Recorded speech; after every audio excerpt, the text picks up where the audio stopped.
There is a heavy police presence around the Stade de France in Paris today.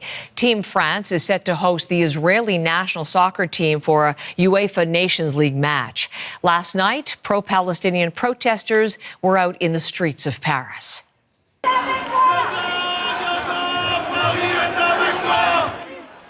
Protesters called the soccer game a match of shame. Some said Israel should be banned from international play, much like Russia has been since its invasion of Ukraine.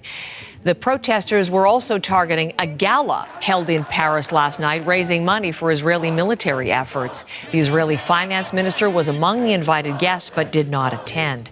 There has been violence in Amsterdam just last week before and after a match between Dutch and Israeli club teams, and that is very much on the minds of people with this match today. So as we bring in Crystal Gamansing from London, tell us more about what happened in the evening and why this match is drawing so much attention today, Crystal. Heather, in France, they have Europe's largest Jewish community. There is also a very large Muslim population. And last night on the streets of Paris, we saw some of the emotions related to Israel's war in Gaza, which Israeli officials say is against Hamas and not civilians. But people are taking issue with the number of civilians who have been killed in that operation. And tensions are obviously very high politically right across the board, and especially given what we saw in Amsterdam just 1 week ago.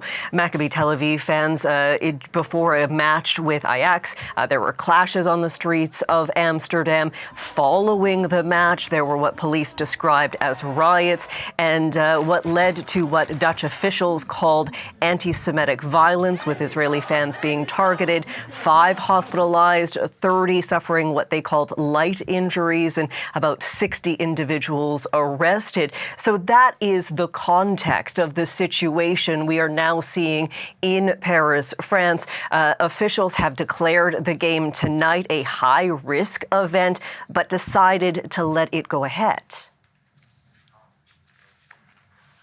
Last week, of course, we had that incident I was referring to when soccer fans, Israeli soccer fans, were attacked. At the time, the Maccabi Tel Aviv team was in, Israel and the Netherlands. What are French officials doing to ensure that people are safe at the game today?